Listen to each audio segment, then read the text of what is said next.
బాబాయ్ వాళ్ళు చచ్చిపోయిన అనుకుని పోయినట ముసైతాను చచ్చిన నిలిపోయినాకు దీనికి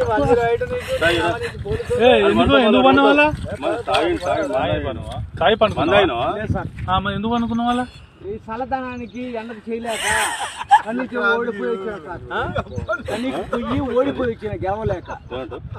ఏం చేసావు 10 రోజుల నుంచి గణేట్ చేత నాతో గట్టించి నా కష్టం దోచుకొని గణేట్ రాయ్